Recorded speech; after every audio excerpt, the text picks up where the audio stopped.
How's it going, everybody? Welcome to episode 6 of the HR Office. As always, I am Greg, and we are joined here once again, finally. She was absent last podcast, but she's back here again. We're joined here by May. Say hello. Hello. We're joined here by Mira. Say hello. Bum. Robo says Art loves all his children never... Or even the dumb weebs. I know what you're talking about. He sent me something yesterday on chat. He sent us all something. I was like, what the heck?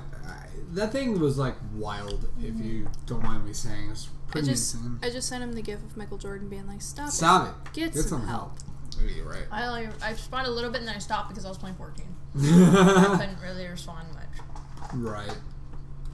I mean, we'll get to your touch of 14 in a little bit, because your pussy was soaked for a dude that you showed up at. Not even a real dude. We're talking fictional dude, but still. Alright, just blurt that business out there for the entire internet to hear. Do we want to talk about why May's pussy was soaked real quick? Oh, go by your topic. You want to talk about Red Dead, right? No, hold on. We'll talk about Red Dead in a fucking moment, because we're going to talk about why May's pussy soaked. Oh my god. Alrighty, ladies and gentlemen, so... The main reason why she wanted to play the game in the first place. The main reason why May wanted to play Final Fantasy XIV is for one reason and one reason alone. She wanted to have a fictional elven man's dick way up inside that puss. And that is Sir Almeric. Oh my god. So, ladies and gentlemen, by that I mean May. You want to get your we had a lot of shit. for him. We had a lot of shit I wanted to talk to you about for 14, because last podcast, when you weren't on, you had already beaten the main story for A Realm Reborn for 14. Mm-hmm. Before we get into your fucking soaking wet pussy, how was the end of A Realm Reborn? So it's actually divided up in 5 different patches. So I'm still in a Realm Reborn. I'm not done. I'm getting close to the end though. I'm on the second. I think on the third to the last patch, because there's, like I said, there's 5. I think I'm on 2.3. Almost done with that. About to start 2.4, and that's 2.5. That's divided into 2 halves. But the very first patch, that was pretty good.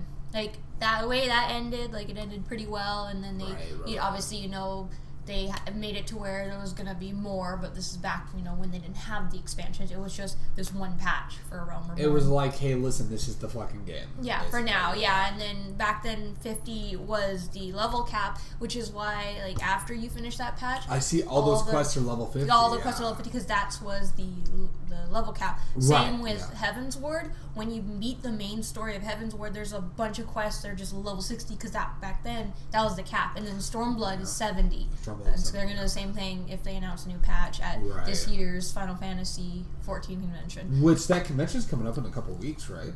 Yeah, it's either... I think it's next weekend.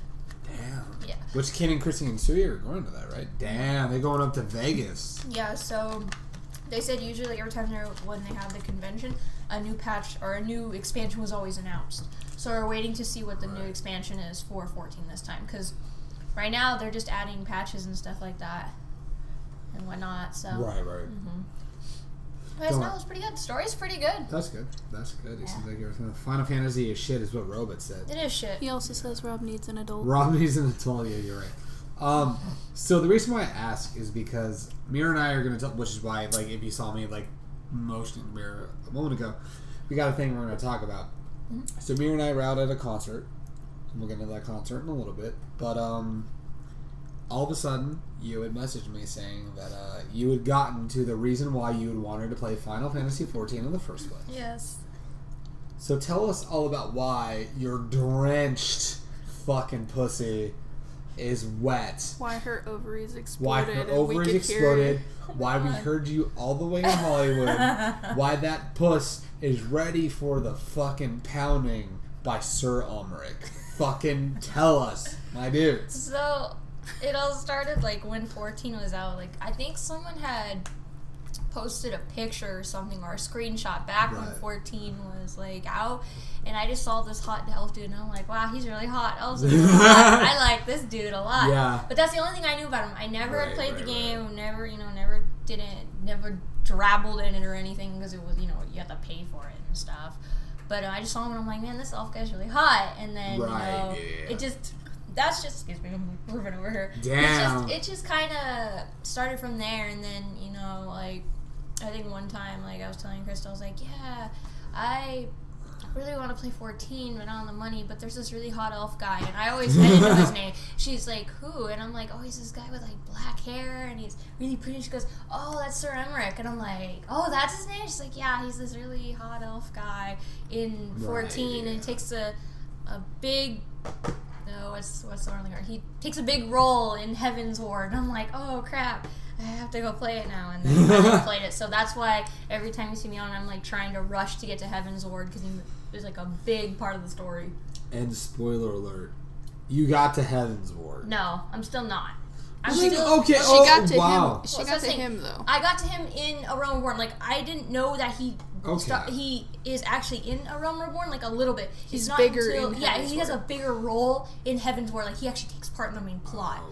For Realm Reborn, he's just in there to introduce you to him, you know, some of the stuff that Ishgard is doing, like kind of the nations and whatnot. But no, he takes... So let's talk about... hold on. Let's talk about the real reason why I want to talk about this. It's because you have a full goddamn folder. Oh yeah, I told you. Of 20 fucking photos. You counted? Yes. Oh my god. There are 20 photos that May has posted, or not posted, but May has saved as screenshots of her with Sir Emmerich.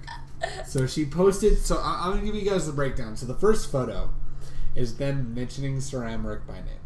Is that how you say his name? Emmerich? Emmerich, yeah. In the game they say Sir Emmerich. I thought it was Omric, but apparently in the game they say Sir Emmerich. Sir Emmerich. But that's weird because some characters, when they pronounce certain names, it's not consistent. Like, there's a character named Harchefant. In there, Emmerich goes, Harchefant. And I'm like, is it Harchefant or Harchefant? So I just go Harchefant. It's like Detroit all over again. Kara. Yeah. It's like nobody can be consistent with the names here. Well, I mean, how do you say that name? Which one? Emmerich or? Kara. Which one? Emmerich? Kara. Oh, I would say Kara. Because wasn't the demo called Kara? Demo was Wasn't called that Kara. how they I pronounced said it that way because that's what Alice says. Kara. Yeah. Yeah, Alice would know. Yeah. But anyway, so... Yes, I took screenshots. Are we just gonna ignore the fact that she started this game with like a little bitty picture in like kind of a shrine area Hold on, for I'm him? grabbing that fucking photo. Okay, so it was like her motivation to keep playing the game. Thing. So with that, Crystal, I don't know if it was Crystal or the others that bought it from 8X. They randomly, I went to their hotel room and they go, because you know that picture I took where I'm like, oh yeah, I'm married to All Might now, you know? Well, then I come in their hotel room and I'm like, and Crystal jokingly goes, well, I'm about to ruin your marriage here, and she hands me that picture. And she hands that photo of Sir Emmerich. Like, they just bought it for me. I didn't expect them to. Like, randomly just go, here you go, this is for you. And I was like, oh no, it's my hot elf boyfriend from 14. And the thing is, like, She's too thirsty. So, yeah, when they gave it to me, I mean, I liked the picture, but I just didn't. I was like, well, it just feels weird, like, liking this character because I had never played the game ever. Right. And so, like, that's why a lot of times I was just like, oh, I wish I could play 14. I want to know who this hot elf guy is, but I don't. Right. And now I'm playing it, and now I'm up to him, so now I don't feel like a fake fan anymore. There you go. So yeah, that's... I was going to have that stare at her the whole time. Oh she just randomly looks down. Oof! Oof, yeah. Oof. So, but yeah, I have a bunch of screenshots saved in there. Me trying to get the perfect pose. Did you see the last picture I posted, like, in that line of posts the perfect pose? My favorite photo out of those is it has the text box in the bottom corner. And the... I'm gonna, by the way, I'm gonna preface this. I've been day drinking all day. Like, I'm drunk. Like, I'm really? hanging. Oh, fuck yeah. Oh, yeah. You don't look like you're drunk, Sway. I don't look like I'm drunk. That's surprising. Mm-hmm. I've been day drinking all day. Mm-hmm. And hanging out, all that fun stuff. So I'm kind of like, the filter's kind of gone, which is why I jumped right on into you. Like, you're so fucking pussy big. But what?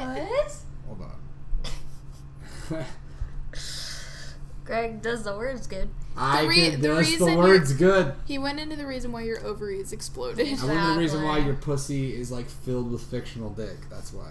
Anyway, what's I talking about? We're talking about Sir Emmerich. The screenshots. The screenshots. Oh, you said your favorite my one. favorite fucking screenshot was the one with the text box. I showed you this, babe. It was like 7 a.m. Were you guys laughing at it? I literally saw it because You I need saw to your refresh text. my memory because if it was this morning, I saw your text message, man. And you're Yeah. like, "Oh, I got a bunch of screenshots," and you want to know what gave you away? I went to my Windows Explorer, which is the folder over here, and it said one of the more recent folders was screenshots. Yeah. So I went to screenshots, right? And you see all those screenshots. I saw the screenshots, and my favorite one is your character's going with a heart over you, and there's a text box that says, "You can't help but contain your affection for Sir Omric. You can't help but contain your affection for Sir Omric. You can't help but contain your affection." Oh yeah, because I kept trying to do boop, it. boop, boop, boop, boop, boop, boop. Because the thing is, when you do the emotes, it appears in the text box. Yeah, So yeah. I randomly pressed a button. I figured out how to get rid of all the stuff on the screen to do it. So that's why, because at first it looked really tacky. I was like, man, this looks really ugly. I don't like My this. favorite part of that fucking story is that you said he spent $2 for that. I did. I bought an emote for that emote you see me doing. I bought that with real life money to do that pose. Specifically for that moment. You did. Yep. I actually I was gonna continue quest, and I'm like, nah, I'm gonna go on the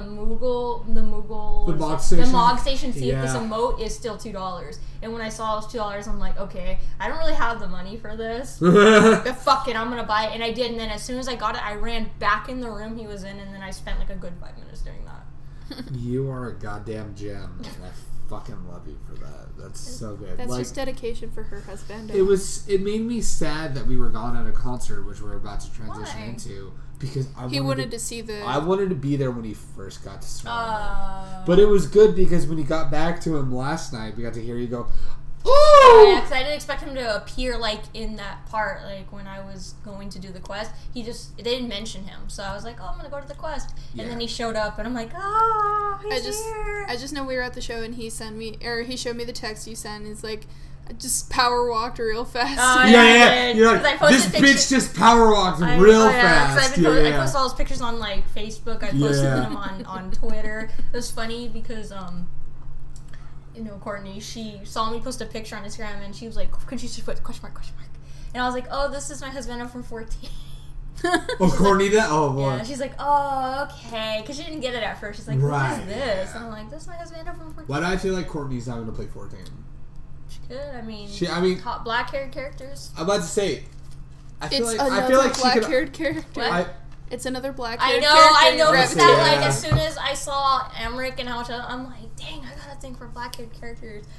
You got a type. Fun fact. Oh, boy. So, a la carte in Castlevania. We'll talk about Castlevania in a little bit. In the future, because, he lives for a very long time because he's a vampire. Respect it. One of his disguises, he dyes his hair black. Okay, now I got a couple ways I can transition out of this. But yeah. You mentioned Castlevania. We'll go into Castlevania first before we go into the concert. You don't want to talk about the game you've been playing? Well, I want to save that for after because I'm going to talk about it for like fucking 45 minutes because it's a great fucking game. We'd be talking about the concert for the same amount of time. I know, but basically, the other thing that's been soaking your panties has been a la carte in Castlevania. So Castlevania Season 2. Mm-hmm. That's out. That is out. Mira and I have watched the first half of Season 2. You've watched the whole series. Yep, I finished so Halloween. Spoiler free. Mm-hmm. What did you think of Season 2? The story's really good. Story's really good. The action's really good. The animation's pretty fluid. Right, yeah. The characters, their motivations become even stronger in this season. Right. They are really focused. They're like, okay, we know what we have to do to save the world, especially because there's some there's some parts in the Season 2 where Alucard tells them, so bluntly, we have to do this, otherwise humanity's doomed type thing, know? So they really focus on their goals. They're like, okay, we're going to do this. You said episode 7 was your favorite. Yeah, it was my favorite episode. Yeah, and we're not quite there yet. Mira, so you're halfway through. Eat shit and die. Yeah, fuck you. Anyway, so we're halfway through, babe. What? We're halfway there. Oh! Living on a prayer. Okay, so we're halfway through. What do you think It's good. about Castlevania? It's good. What's your favorite? I mean, tell us fucking more than it's good. Wow, I'm only halfway through. Does that remind you of me, Greg, back in the day? nice to say. What do you think of Mira? Yeah. I liked it. It really does. I liked it. I'm just sitting like, I can't have a full opinion because we haven't finished it. Well, what's your opinion of the first half of the series? You could say what you liked about the first Yeah, just half. like, what's your opinion? What are your favorite things about it? The writing's good. It was good. I will agree on that. It was really good. There's some people that didn't like the writing. I went on Reddit afterwards. Also, A+ rating for all of the insults with Trevor. No. Oh, Trevor and Alucard? Yeah. You're a cockwart, Alucard. There's some people that, when they watched season 2, they didn't like it. There were some people saying that the writing was not that good. Like, they didn't like how Dracula turned out. Like, in season 2, they didn't like it. Wow, so those fucking cuntbags decide that they don't like fucking culture, which is how I feel. I'm kidding. You're allowed to have your own. Yeah, I mean. No, okay. Let me explain though. That was very blunt of me to say, but anyway. Hold on just for a moment. Let me just say, you're not a cuntbag if you didn't like season 2 of Castlevania. You're allowed to have your opinion. I've also haven't seen the kind of shit on Castlevania that I've seen on shows like Voltron or shit like that. It's relatively tame. Yeah, it's relatively tame. It's like people are like, I haven't heard people like dox voice actors. I need to watch it. I've been wanting to. I grew up on Symphony of the Night.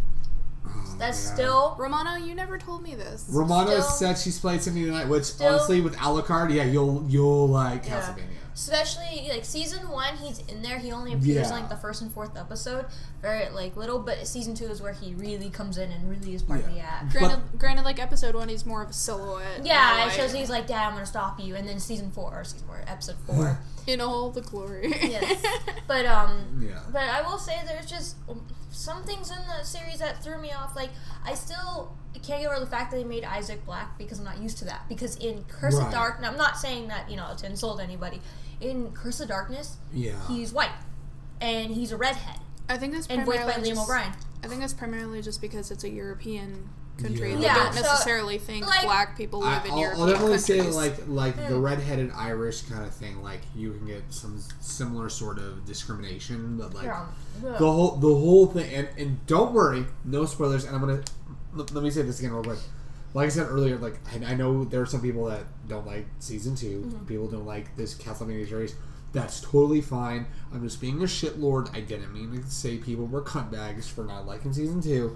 I just want to get that out there. But from what I've seen in season 2, I really fucking love it. But you were talking about with Isaac. Yeah, when I first saw Isaac, it threw me off for a loop because I played Curse of Darkness, and like I said, in Curse of Darkness, Isaac is a skinny white redhead. Voiced by Liam O'Brien. Voiced by Liam O'Brien, yes, and he's sadistic. He's crazy. He wants to kill Isaac. Like the thing with Hector and Isaac, that's the one thing that threw me off. Besides Isaac, it's also Hector, because Hector in the show, his personality is different from the game. Like they're two totally different personalities. There's some character, just portrayed differently. So it just threw me off at first because I was like, oh, I'm so used to the game where Hector's one way and Isaac's one way, and in the show they portrayed him as another way, which is fine. You're taking liberties with the show, and that it's pretty fine. That's how the writing was, and that's how they want to do it. It's the way they're writing the story. Yeah, but I still enjoyed the character of Isaac. I thought Hector was really good. I liked Carmilla. I thought she was pretty good. Oh, fuck Camilla. Camilla. Camilla is a fucking... Okay, you want to talk about cuntbags? Let's talk about Camilla for a moment. She is evil as dicks. She is, but she has her reasons. Like, they get explored later on, in the season. I don't know if they... I kind of know what they're hinting at with her, but at the same time, it's just like, ooh, this is shady. You find out, basically, when you finish season 2, you'll know her whole plan. She goes into it later on. My whole thing is that, Does she have a villain monologue where she explains her entire plan? To a person, I will say this. She tells one person, her entire plan and all that stuff, and she tells them her motivations and things like that. Right. You see why she does what she does. She has a motivation type thing. So, I'm going to put a cutoff point here, and I'm going to put it in the description that this is spoilers for episode 4 of season 2. Okay. So from here until we're done talking spoilers, I'm going to talk about a big moment that I really think shook up a lot of things, and that is Isaac's killing. Oh, God, Brian. Godbrand. Godbrand. Yeah, I didn't expect that either when I watched it. The thing of, like, you know, you had Isaac's backstory, which was really fucked up, of the whole, like, this is how I love, you know, and then, like, you know, him getting fucking abused because he's African American. Yeah. You know, and he loves another man. Yeah, it's like Isaac was in love with another man, and that man was like, "Oh, really? You are in love with me? This is how I love. There's no such thing as love. I'm gonna destroy you until." Has my request for an adult been fulfilled? No, it has not. But like that whole thing of like, you know, like this is how I love, and it's like I'm gonna teach you to know that love doesn't exist. So I'm just like, ooh, that's bad. And then when he fucking destroys Godbrand, I'm just like. We were watching that, and I literally went, "What?" Oh yeah, I heard you guys. Because the thing is, fuck. By then I still hadn't finished. Yeah, and I didn't want to talk to you about it yet. Because you mentioned there was a moment, I think, in that episode with Trevor and Sypha, and I was like, "What are you talking about? I didn't get to that part." And that's when I went, "Oh, you haven't finished episode 4? Okay, we're pulling back." I did only half episode 4 because I stopped to go do other things. But and then eventually I watched the rest of it on Halloween. I said, and then I finally saw what you meant, and I'm like, "Oh, okay, that's what he means." What did you think of that moment? I didn't expect it.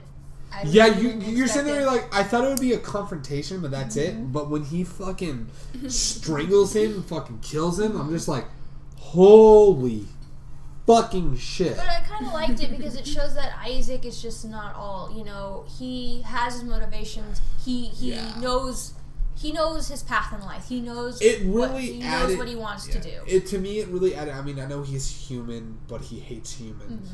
It really showed that human. Yeah. It really showed because, like, Godbrand was one of the people who was like, yo, fuck Dracula. And then Isaac is like, no, fuck you, and fucking kill him. It basically shows Isaac is not afraid to get his hands dirty, you know, for the people that he cares about. Oh, yeah. You know, if, you know, he's willing to do anything for Dracula. Right. Yeah, so. Alright, spoilers are done. Spoilers are good. Which can I say, like, Cypher? How do you say her name? Sypha. Okay. My need to cosplay her is starting to kind of get a little higher, just because, like... Is it because I want to be Trevor and I think that they're shippable, or, like, what's... No, like, even in season 1, I liked her just because, Sypha's like... pretty great. She's a badass magic user, and I'm sitting there like, I don't normally gravitate toward magic users, but her snarkiness and the fact that she can actually put up a fight... That's why I like her so much. That was amazing. I just love her not taking shit. I just love her not taking of shit to Trevor. Yeah. But her seemingly starting to pseudo fall for Trevor. Because I'm just kind of like, it's definitely like that opposites attract kind of thing. You see the growth between the two. Oh yeah, but like, you know, her whole thing in episode 4 where she's kind of like, you know, I can say things to you, but like it makes me. Well, what was the wording? You're still there. You're still there. Yeah. Whereas him is just he seems empty. Yeah, so it's like she knows that like she can fuck with him, but it's like you're still there, and it keeps him grounded. It keeps Trevor grounded, and I'm just like, when I saw that happen, I was like, oh my god, I ship this, and then you're like, well, the games they're married. I'm like, they have a kid and everything. There you go. The bloodline continues. Yeah, I mean, I love Trevor. Trevor's my dude. Trevor's my boy. Animal. I fucking love Trevor so goddamn much. He's awesome. Like, I'd already wanted to kind of put her on my cosplans at one point, but then when that scene happened, I was just like, so if you want to do Trevor, and if you want to, like, reenact that scene for, like, a photo or whatever. We're absolutely going to reenact I'm up for scene. it. Oh, absolutely. I asked Crystal, like, after we left round 1 and they were walking me to the car, I was like, yeah, you're good at makeup. Can you make me a vampire twink boy? Because I like to call him. Oh, you're going to be Alucard? Yeah. Yo, cosplay is for losers too. It is for losers. It really is, yeah. Real, but you know what else is for losers? Fallout. Needing an adult whenever you are an adult. Rip. I hit my wrist. Look at that friggin' list. Look at the wrist. That's what I was trying to do. It was a rap song. Oh, when you say flick of the wrist, I just think it's like flick of the wrist. Oh, I only think basically it's like he's got a bunch of money. He's like, look at that friggin' I need an experienced adult. I just think of Harry Potter with the flick of the wrist. Swish and flick. It's Leviosa. Can I admit? You don't like Harry Potter? Well, I knew that. No, I love Harry Potter. But says the guy who hasn't finished all the books. Fuck you! Woo! Listen, I watched all the goddamn movies. Yeah, Things are getting heated in the Harry Potter fandom. Listen, I'm going to tell you what I don't like. Winky.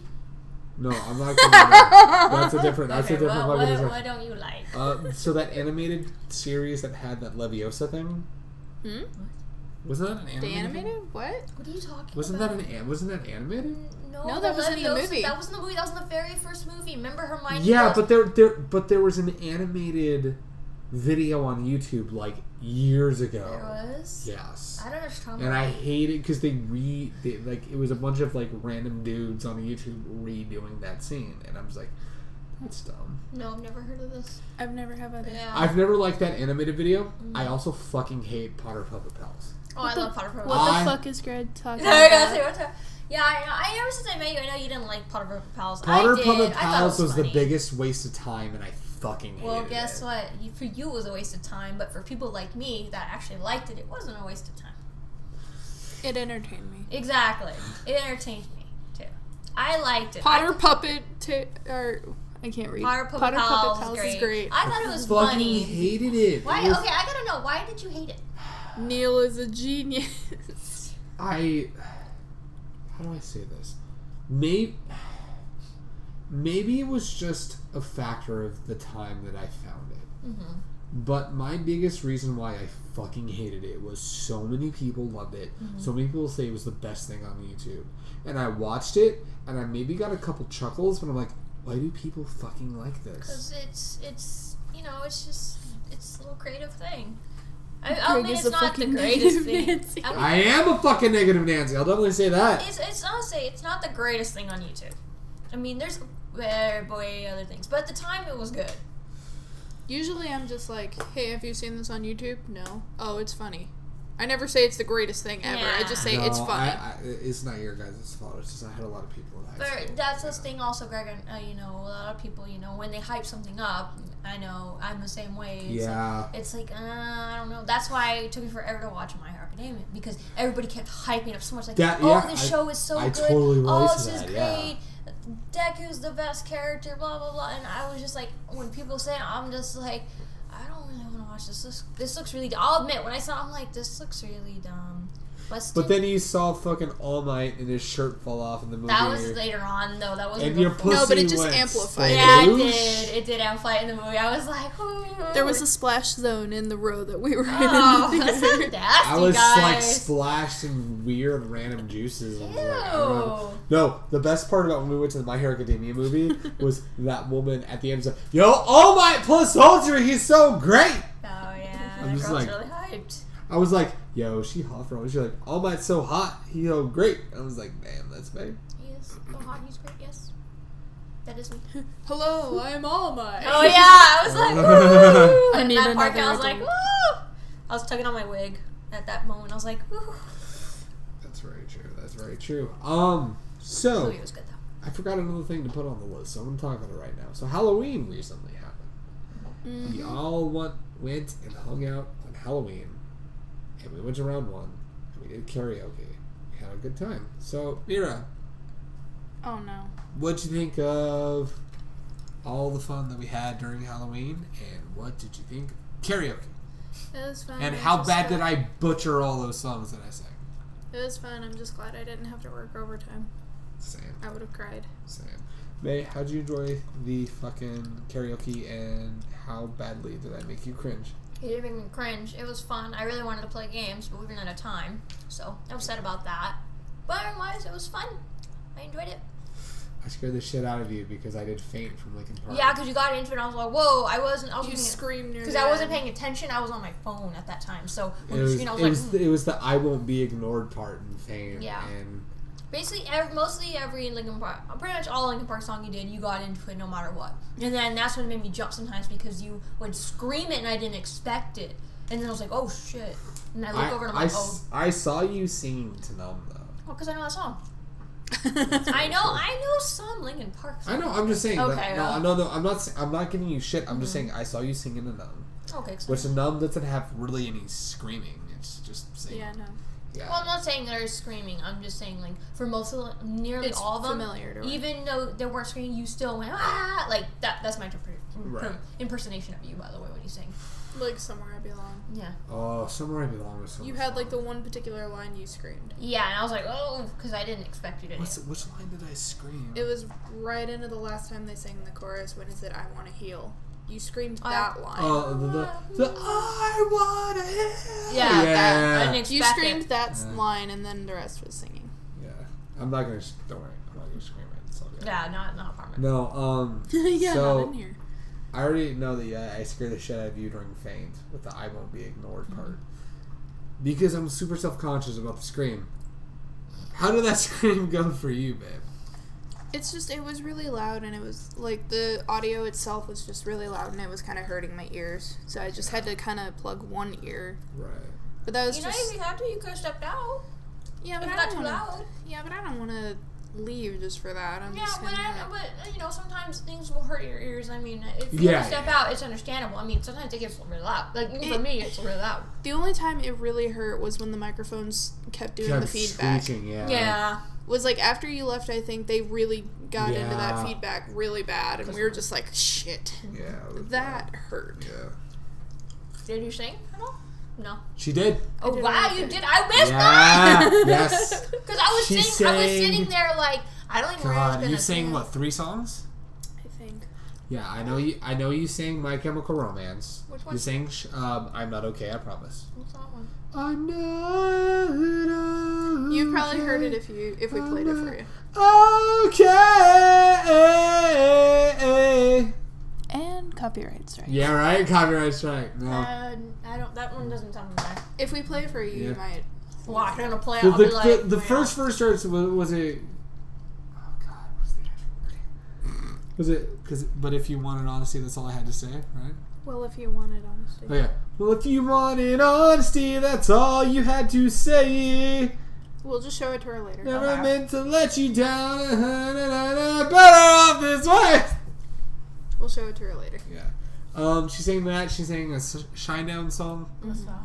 A band? If you want. Shinedown. Yeah. Oh, okay. Which I felt like you chose that on purpose. Mm-hmm. Why? She's looking. Think at about it. it. She's looking at the reason why. Remember, I don't know who Shinedown is. So So. Shinedown's a rock band. Okay. If Only You Knew is She might have heard Second Chance. Yeah. Huh? We'll show that to you later. We'll show that to you later anyway. Okay. But like the song that she sang was like a super romantic-ish song. Ew, gross. And I was like, yeah, you wrote that. You sang that for me. What was the third song? I was going to say I picked that because I sang that to you before. You did, yes. I think I was never vomiting. Oh, and then you. But before that, you sang. Audio Slave. Audio Slave. Yeah. It was What's that? Be Yourself. Be Yourself. Yeah. What's that? A band? So it was a band by the late Chris Cornell. Who he died of suicide a month before Chester Bennington died of suicide. I don't know who this Chris guy is, but Chris Cornell was a grunge vocalist for the band Soundgarden. And then he was also in the band Audio Slave, and he also did some solo stuff. I know you don't know any of these guys, but It'll be okay. Yeah, it's okay. Don't worry about it. It's all good. That's my life. I don't know half these. I was just sitting there like, I'm not gonna touch Linkin Park tonight because that's just gonna get me crying. So yeah. We'll just pick other things. Okay. Well, I saw you crying when I was like specifically doing Numb. Yeah, a little bit. Yeah. Yeah. I was so. Which did you realize every Linkin Park song I did was off of Meteora? Because I did Somewhere I Belong. They didn't have too much of a variety though for different songs you could pick though. No, they actually had quite a few. They had some Hybrid Theory. They had some Meteora. They had a couple off of Minutes to Midnight. They had more Meteora though. That's true. Yeah. There were more from Meteora to pick from than the other ones. Which they had maybe one song off of One More Light because I think they had Heavy. No, they didn't even have Heavy. I thought they did. No, they had Guilty all the same. They didn't even have anything from Living Things. I could have sworn I saw Heavy. They did not have Heavy. Alright. Unfortunately. I wish they did because I would have sang it. Heavy, I've shown you that song. We'll show her again later. Yeah, it's, I'm holding on. Why is everything so heavy? I've shown you this fucking song. It's fine. We'll show it to her later. Anyway. I kept it lower because I didn't want to spike the microphones. Yeah. But because we're talking about Linkin Park, I guess we should go into one of the main courses. The fact that on Friday, we saw Mike Shinoda at the Hollywood Palladium. So this was the first time, you saw Nate Wants to Battle, which that was a concert, but this was like a concert. This was like an actual venue and not more or less like a... Yeah. I don't know. Would you call House of Blues a venue? House of Blues is a legit venue, but it was more of like the crowd that was at the Nate Wants to Battle concert, they were only there for Nate. Yeah. They weren't enjoying any of the opening bands or anything like that. Which made me sad because Amelie and Mando Pony both were there too. Right. And it's like... And we lost May. Some people were just kind of like, I know a few of Amelie, and then like no one really seemed to know Mando Pony, but they got into his stuff when he started playing. Especially like a couple of the Overwatch songs that he did. Yeah. But other than that, like they were primarily there for Nate. So, the Mike Shinoda concert, so there were 3 bands that played. The first band that played was Don Broco, and then we had Grandson, and then Mike played.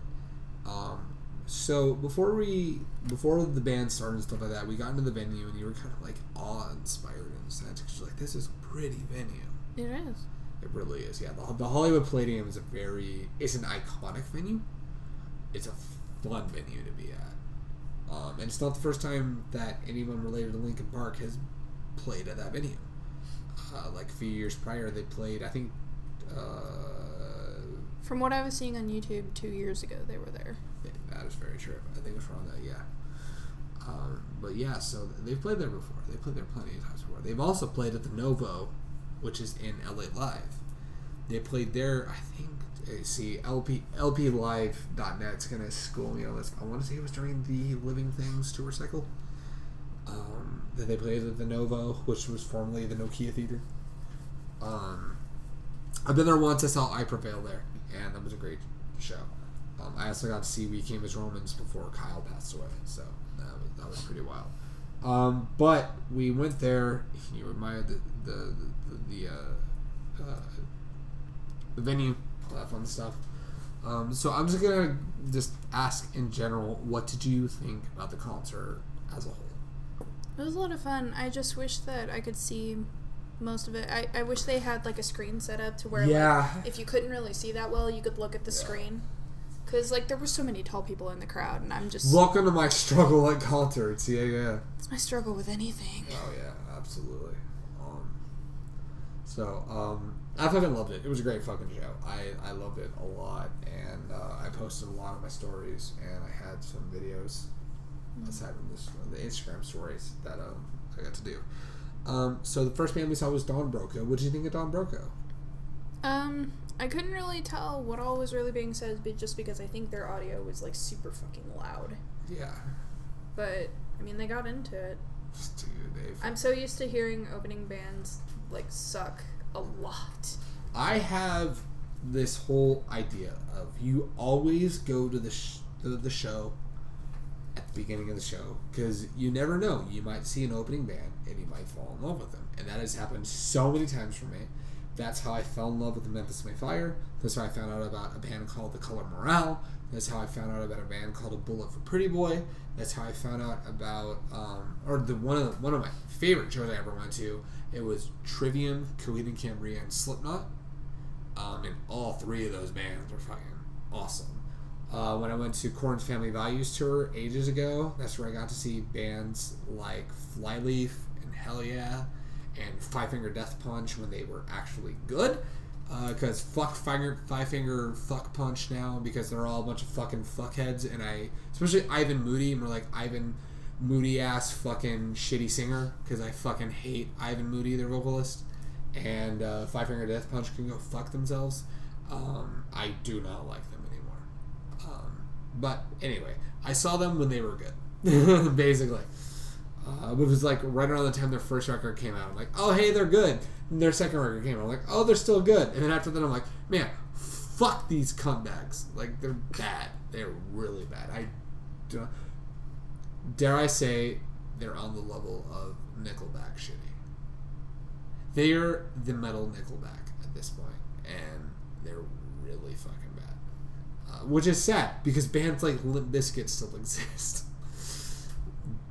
And they're really bad anymore.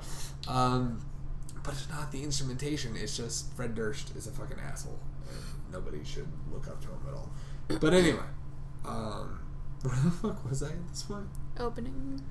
Yeah, it's like I've seen a lot of opening bands, a lot of really good opening bands, and Don Broco, they were fantastic. Like they got into it. They were an opening band, but they treated themselves like a fucking like headlining band. They got people jumping, people into the music. It was fucking awesome, dude. They were really great. And then we got a special surprise because Grandson, who he's on Mike's song "Running from My Shadow," he also had an opening set. What did you think of Grandson? I'm not primarily into rap, but right, it was fun to get into. They were fun. I love the fact that he used a full band setup, and they were really good. He was snarky AF too. Dude, I mean, you could definitely tell where his political stances were. Mm-hmm. It was fucking insane. And what are you grabbing, man? She looks so unsure. Why am I here? That's true. That's very true. Okay, go. Okay, in the shadows. I ain't running. Going, sorry. I ain't running from that shadow. I'll definitely tell you that. Don't you want this one too, man? That one's for you too. Oh. That's yours. Well, that's us. us. That's why I said that's us. She probably wants to make herself look good because she has to probably see that every day. That's for you guys.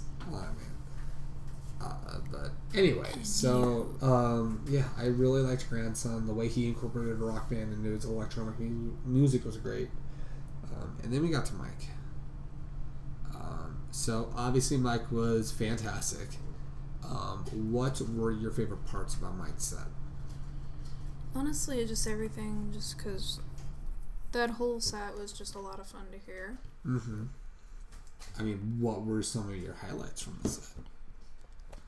Well, I'm just saying, like, literally anything. I know, but I'm just trying to ask, like, what were some major highlights from the set? Anytime an LP song got played. Because that one was the ones I was most familiar with. Right. I totally get you. So some of my highlights were, so he played Welcome into Ghosts, and those dogs are really fucking angry. They say Welcome into Ghosts, and then that's when he asked, how many fucking LP fans we got? And then the whole crowd erupted. He's like, all right, this one's for you. And you hear, he's like, I was like, oh fuck, that's When They Come For Me. I was like, oh shit. So he did like When They Come For Me. He did Roads Untraveled. He did Castle of Glass. He got on the piano and did In the End and Numb. He did the abbreviated version of Paper Cut. He opened his encore with Iridescent or Wisdom, Justice, and Love into Iridescent. You had a couple surprises. He had some surprises. He did in the middle. He did Sorry for Now. Mm-hmm. But in the middle of Sorry for Now, there's a drum solo from his drummer Dan. And then he did the first verse of High Voltage, which was fucking awesome that he did that. And then he also played It's Going Down, which was their collaboration with Executioners in like 2000, which is pretty wild.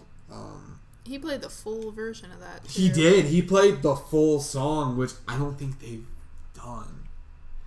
Because I think the only time they did It's Going Down was that was when they did the Step Up, Nobody's Listening, It's Going Down mashup back in like 2004. May has vanished. Has indeed vanished. I am May now. May, you've been replaced.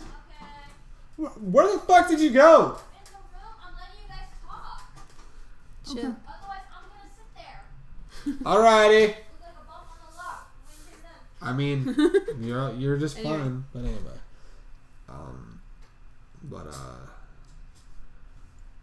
He also played some 4 minor songs. He played Kenji, which made me really excited. He opened with Welcome. He played Remember the Name. He did the mashup of Waiting for the End and Where'd You Go. He also did Good Goodbye and Bleed It Out. Which that was such a good fucking mashup of those two songs. Which that was like the last song before the encore. No. It was the About You Over Again Paper Cut one. And then the Good Goodbye, Bleed It Out was right before the end of the show. Because he did that, and then he did Running From My Shadow. I can bring up the set list. I trust you. Okay. But regardless, that was played. It was really fucking good. I think the thing, if there's any part that got me emotional the most, it was the About You Over Again paper cut. I think Numb even got you a little bit. Numb did get me a lot because Meteora was the record. You know, I don't trust Greg. A lot of people sit there and say that Hybrid Theory is their record that they really connect with from Linkin Park, which I don't want to discredit anybody. It's a really good record. But timing-wise, Meteora was absolutely the record that got to me because that record came out. Sorry, I'm trying to cross this off. So that record came out when my parents were in the thick of their divorce. A lot of bad shit was going on, and I just really connected with that record. And it was one of those things where I've always loved that record. Every single song off that record I have deep connections with.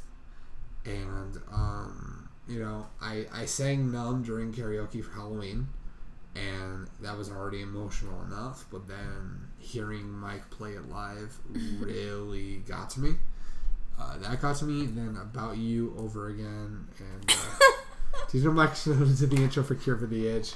We talked about that. That's going to be your legacy now. That's going to be a fucking legacy. If you don't know, on the last podcast, I mentioned that I didn't know at the beginning of Cure for the Itch. We're here. Folks, I have a very special guest for you tonight. I'd like to introduce... I had no idea that was Mike Shinoda until you like were a few today weeks years ago. old. Until like a few weeks ago, I didn't know that was Mike Shinoda. And then I told Mira, she goes, yeah, I've always told them. I'm like, are you kidding me? God damn. It's just because it's so obvious when I listened to it. I was just like, it's who else could that be? It's obvious now. I was like, who else could that be? I thought it was just a random sample that he had found. Or that like he had random friends that did it. I know, I get it. I'm a fucking idiot, and I should. No, you're not. It's just. If I'm that big a fan of Linkin Park, I should have known that that's. No, it just amuses me. Yeah, it was. It's almost like Mike Shinoda is a vocalist for Linkin Park. Okay, so fun story. Oh, we gotta tell this fucking story. So there's a couple stories you gotta tell because there's the girl that was getting all up on you. Oh my god! And then there was the guy. Then there was the guy behind us. Then there was some Mark Shinoda story. Aw, don't spoil it. He's an idiot. There's no way around it. No, you could tell some of the people in the crowd were shit-faced, for lack of a better word. Very much so, yeah. And I don't remember what exactly part this was happening around. It was before In the End. It was the Waiting for the End Where'd You Go mashup. And specifically, right. It was the... because like it was happening during May's back. Yeah, it was happening during Where'd You Go, but when he got on the piano and did Waiting for the End, that's when it really started happening. So anyway.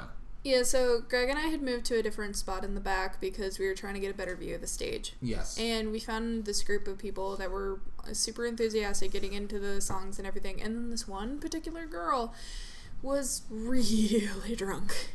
And so, like, Greg and I are next to each other. We're, staying close. We're singing into the song and everything. Holding each other, yeah. He's on the outside, and I'm kind of in the middle. And this girl just comes over and just, like, she's very friendly. She's a very friendly drunk, basically. Like, there was no malicious intent to it. She's just trying to get everybody to sing, let their emotions out and shit. Yeah. And then she's getting, like, really close and, like, wrapping her arm around my neck and, like, my back or whatever. And then at one point in time, she, like, took my hand and held it. And I'm just like, oh, she's drunk. It's okay. Don't say anything. Yeah. And then at one point, this was the key point when I knew how drunk she was. She just leans over to me and goes, I'm gonna go to the bathroom. And then just, like, slurred her words and walked off, and I never saw her again. Never saw her again. Yeah. That was... You were getting into overprotective mode a little bit. You're trying to get me closer. I started to because, I didn't want her to try to pull anything. I mean, spoiler alert, she didn't pull anything, but I got into protective boyfriend mode because, like, she started, like, getting up on her, like that. And, like, at first when it was one of those things, Rip Drunk Girl. It was one of those things where, like, at first when it's, like, we're all, like, holding each other because, like, we're really getting into music, I'm like, okay, that's fine. But when she started holding your hand and getting really close, I'm like, you're staying with me.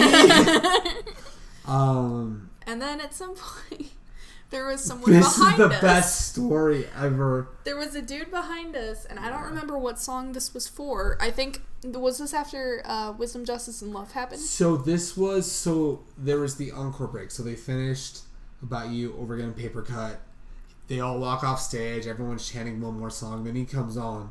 Then you hear Wisdom, Justice, and Love start, which is the intro. Or to Iridescent. It's the intro to Iridescent. It's an intermission track. And it goes right into their song, Iridescent. And basically, like, on the album, when you hear the song, it sounds really glitchy and stuff toward the end. There's, like, a computerized voice talking. Basically, it's them glitching up a... MLK quote. A Martin Luther King Jr. quote. And it's one of those things where people who've listened to 1,000 Songs, they know that intro track into Iridescent. Like, yeah.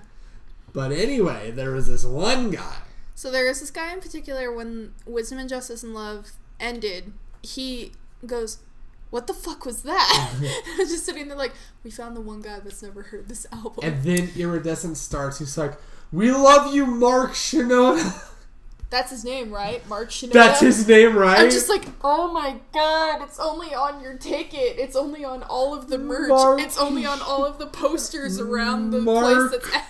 Shinoda. That was the fucking best. You have a ticket with his name, Mike Shinoda, and you're we like, love you, we Mark love you, Mark Shinoda. That's his name, right? Things actually said at the Mike Shinoda concert. Robot said Mark Shinoda.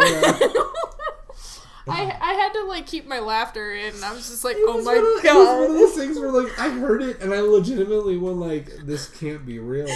And this kid was, like, at least our age. Yeah, he was our age, so he should have known. If he said a Mike Shinoda concert, he should know who fucking Mike Shinoda is. At the very least, it's on your ticket. Please just look at your ticket. Shinoda. There's no one in Linkin Park whose name is Mark. The only thing that's close to Mark is Mark Fiore, who does their, like, videography. But he's not a member of Linkin Park. There's Marky Mark. So he was like 74. Yes, Marky Mark and the Funky Bunch. And the Funky Bunch were the 7th through 12th members of Linkin Park. But no, it's just like that moment just made me laugh a lot. And then whenever he played "It's Going Down," I was I was blanking on this because it's been years since I've heard that song. So the only real thing that I knew was like a couple lines in the chorus, and so the logical progression on the timeline. All right, Brachiosaurus. But no, they're down to a fine line. There is this group of people that were kind of take you here on an audible odyssey. It's going. Anyway, would you like to tell the story? No, I'm just being an asshole. But there is out for the world to see LP and X-Men something. Anyway, go ahead. The story for me is I didn't remember the full lyrics to that song either. So go ahead. So we were in that section of people that were really getting into the music. They were dancing and shit. And they were like, you know, getting all kind of like near us and was like just kind of more or less, I called it more or less like a dance battle because you were dancing a bit, they were dancing, and I guess it almost looked like they were trying to outdo you a little bit. A little bit. And one of the girls turned around and noticed that we were kind of fumbling around with the words a little bit. Yeah. She gets all up towards me and she's like, I don't even know the fucking words to this song. I'm just like, oh my god. That's so good. The best part... Greg is sleeping on the couch. Totally, yeah. No, the best part is that, like, Mike didn't even plan to do It's Going Down, but we got that surprise. Also, of course, they didn't go on stage or anything, but Rob Borden and Joe Hahn were at the show. Which I would have loved to see Joe on stage. Oh, that'd be so good. So let me tell you for a moment. Rob Borden is the drummer for Linkin Park. Joe Hahn, Mr. Hahn, if you will. He is the... sound guy, basically. He's the programmer. He's the one that does the scratching on the turntables. Yes, basically. He does like the soundboard for some of the other songs. A lot of the songs, yeah. He basically does a lot of the electronic stuff. and he goes by the name Mr. Han, and he's a fucking madman. But like those two members of Linkin Park were at the show that we were at, which was wild. Which I figured out they were in the VIP section. Of course. Wait, I thought why? He's the turntablist and sampler. Yeah, basically. So they're not part of the band? They are. They're a part of Linkin Park, but Mike Shinoda is touring on his own with two other. Yeah. Oh. So this is like his solo stuff, but like they were there just to give support to Mike. Oh, but they got to be VIP because. Oh yeah, well they got all access because they again. Let him in anyway. Yeah. Oh yeah. They basically when Joe and Rob rolled up, they're like, "Well, yeah, you're part of the fucking band. Like, go hang out." Mr. Han. Remember? He's Mr. Han, but his actual name is Joe Han. Mr. Han. Yeah. Mr. Han, yeah. So Mr. Han and Rob rolled up, and like they probably didn't even need a badge, but they were just like, "Yo, like we're here," and they hung out and stuff like that. So it was really cool. I will say though, I love the story that Mike was telling before he went into In the End, because he always has this bit in his solo tour where he plays a little bit of piano chords, and like he tells this story. He tells a story about how people were making memes of his face. Yeah, he's like, I don't know what the hell happened. Yeah, just somebody say Rob. That's what Roman says. He's like, I don't know what the hell happened. I'm a grown-ass man. Who gave you the right to go on my Instagram and like make memes of my face from all the weird posts that I put on my Instagram? And then he brought up, I guess like a couple years ago, he had like this shark head or something that he wore, and people were making memes of that picture, and they were printing out like he said someone like came to the show with a picture of that put over their face, and he was playing piano and he saw that and he just stumbles on the piano and he's like, "God, that was scary." And then he like starts playing. Like, that was scary. Yeah, that was so good. He's just like, who all gave you the right? Yeah, it was really funny.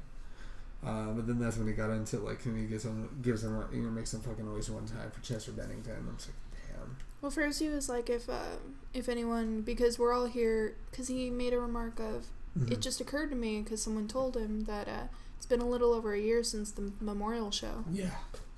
And he was talking about how it's weird when you deal with grief and you deal with traumatic experiences that you deal in anniversaries. Because that's kind of how you mark the progression of time. Like I made a week without crying, or I made it a month without drinking, or something. Yeah. And you mark things with anniversary. So if anyone in this crowd is going through something like that, make some noise for yourself. Yeah. And then he's like, "Can we make noise for Chester?" Yeah. And then everyone bawled. Yeah. But yeah, he did play in the end, and then he played Numb after choosing someone to choose a number. And they chose Numb. I was like, oh shit, there you go. It was like a number between 1 and 3. And then this woman chose 3. He's like, 3? Okay, cool. And then you hear dun dun dun dun dun. I was like, fuck. No. Greg, have you made it a week without drinking? No. Damn. I mean, you admitted earlier you've been day drinking. Yeah. So this day drinking. Yeah, this is an unfair question. I know. The thing is, I know you could do it though. You could make it a week without drinking. Yeah, you could do it. The answer is no. I was just day drinking today because I haven't really done much drinking this last like week and a half. So. You drank yesterday? A little bit. Honestly, that's still something. Still a little bit something, but yeah. But yeah, just like the only thing I remember. Are you an alcoholic? That's what The thing that no, not really. I mean, you can function without it. Oh yeah, absolutely. I know. It's just. It's funny that I like the days that I drink are the days that we happen to be on camera. You can choose not to drink. Oh yeah, absolutely. But anyway, go ahead and. The thing that kind of struck me about the crowd for this show is like, right. Everyone was looking out for each other. Yeah. Everyone was incredibly like supportive, because we were all belting out songs and people are just kind of getting close. It's like, yeah, let loose, sing that louder. And like when people needed to move through the crowd, everyone like made a point to kind of check on each other. Like, are you okay? Do you need by? Yeah. I've never heard stories like that before. I've gone to so many concerts and like just that whole atmosphere and that whole energy was very unique. But it's because it's a huge family in that crowd. Well, the thing is that like Linkin Park fans, they're not fans, they're more family. And the closest I've ever seen to that is when I've gone to Slipknot shows. Like that's the closest I've ever seen to that. But even then, like that's not even as close as Linkin Park fans, because they've been family since day one. Because just the way that Chester wore his heart on his sleeve since day one. A lot of, edgy edgelords like me. You know what's a better concert? Kiss. You know what a worse concert is? Kiss. Anyway, I'm giving you shit, Robert. You're excited to go see Kiss for your birthday, so I hope that they don't suck for me. But yeah. And especially since after Chester died, I think that close-knit kind of feeling just got tighter. Yeah, it was... Because now, everyone is, looking at it for each other. Them are fighting words, Gregory. Yeah, you're right. No, it's just... it's just the whole thing with Chester. Just hit a lot of people. It even hit, not in an emotional sense, but it even affected you, May. Because I remember you said you heard some of their songs, on the radio or something like that after he had died, and you're just like, wow, these songs make a lot more sense now. You're like, you could see it. Also, my birthdays are not very happy now. Well, no, we need your happy. So I'm just saying, if you really think about it, though, if nothing else, your birthdays are still happy. If nothing else, we'll probably just have a drink for him or something, and that's it. Yeah. But honestly, we need something like your birthday in order to kind of be happy about that day. Because otherwise, we're just gonna lock ourselves honestly, up. your birthday is so worth being happy over. No, it's also sad. That's when that shooting at the Batman movie happened. Oh shit! Was it really? Yeah. Yeah. Midnight on July 20th. When the Dark Knight Rises came out, that shooting in Colorado. How long has that been now? Very. Did that shooting happen in 2011? Something like that. No way. No, 2012. Because we were working at my birth mother's place when that shooting happened. So it was 2012. Hookers and blow for May's birthday. Hell yeah! God, it's really been that long. Yeah. In fact, recently it was on November 1st. You want to talk about death anniversaries? They recently celebrated the anniversary. This is just personal for me. The vocalist from Suicide Silence, who died at the age of 28 in a motorcycle accident. His death anniversary was November 1st, which was kind of wild to think about. And then after that, Suicide Silence sucked. So yeah, it's the death of him was the death of the band. Is what some people have said. The record after that was good, but then after that they went full Korn. And it's I like Korn, but Suicide Silence. The band Korn. Oh. Suicide Silence is not the band Korn, so they shouldn't be making new metal-ish music. So Suicide Silence feels bad, man. Yeah, you fucking right. But yeah, so at the end of the day, everything was great. At the show, we all cried. We all had a good time. I stayed home and played 14. You did, and you got to Sir Emmerich. And you showed me pictures of the Hollywood sign. I said that. Yes. I said that sort of counts, but not really, because I still haven't seen it in real life. I gotta go use the restroom and get another drink. Go ahead and tell that fucking story. That's a great ass fucking story. They know the story. I've told them before. Oh, it's not on this podcast, so go for it. Oh my god. They know it though. They know I have never seen it. Tell the story. Oh my god. I'm not gonna tell the story. Yes, you don't want to. No, because they already know it. Someday when we have panels, if people ask me that story, I'll tell them. Fine, go ahead and talk about whatever you want to talk about. Next time we go back there, we'll actually go to the sign again and just be like, man, look, there it is. Now you can say. He took a picture for me and I said, oh, there it is. I still haven't seen it in real life. Greg's got to get another drink. No, it's small bladder. What is it? What is Ramona saying? I don't what? I don't what? Oh, she doesn't know the story. Oh, okay. She wasn't there for that. The story is we were going to see the Attack on Titan live action movie because I won tickets magically. I don't know how I did. And so we're driving and we get there and Greg goes, oh, look, the Hollywood sign. I'm like, oh, yay. And then 2 seconds later I go, where is it? And he's like, why did you say yay? And I said, I was excited for you, which is the truth. I was excited for him. But to this day, I still have never seen it in real life. I've seen it on TV, but never in real life. Which, we were at a stoplight, or because we were going to. Yes, Rob, it is shit. I do agree. We were going to cross the road, and he was like, oh, by the way, there's the sign way back there. And I was just like, oh, okay. Yes, it is shit, but Levi's still my favorite character, so. He was sitting there like, now you can say you've seen the sign. And I'll be like, my mom will be proud of me. Ramona apparently never heard the story, so I said it again. I gave the really short, condensed version of it. I was like, oh, yay, my mom will be proud of me. Yeah.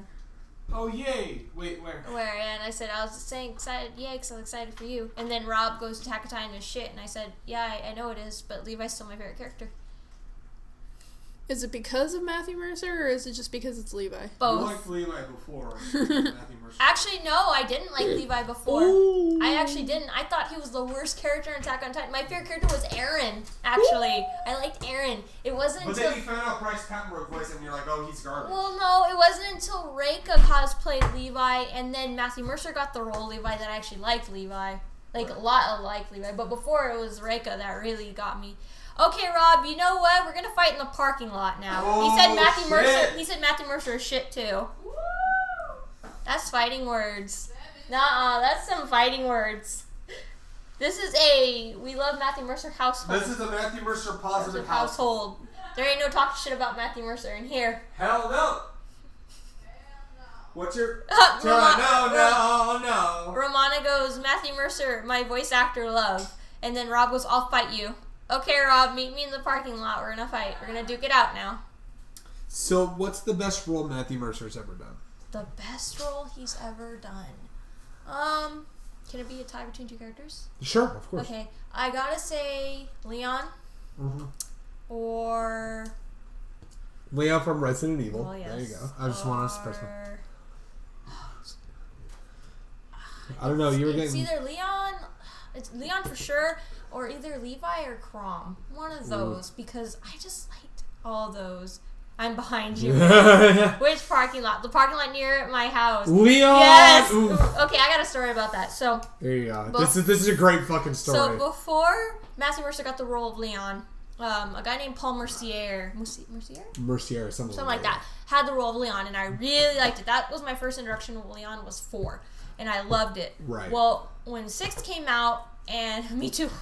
I am thirsty for Leon. When 6 came out and Matt got the role of Leon, I actually did not like him as Leon. I said, this voice actor is shit. I hate him. I don't like the way I do not like the way he sounds. It wasn't until I don't know what it was. I think I played the game. You played the game. And I was like, man, he's actually really good. I don't know why I said he was shit. And that's when I realized that was my introduction to Matthew Mercer. And now all the bad things I ever said back then, I take it back. Just give me the address and I'll be there in like a day. So the best. But you have to actually make the effort to get you actually gotta come over here. So the best part is. But now I love Matthew Mercer, as we all know, and I love. The best part about Matthew Mercer, May's love of Matthew Mercer, is just the whole thing of like part of why you fell in love with Matt's portrayal of Leon was just the whole scene with Leon's ass. I was gonna say, was it his ass? Yes.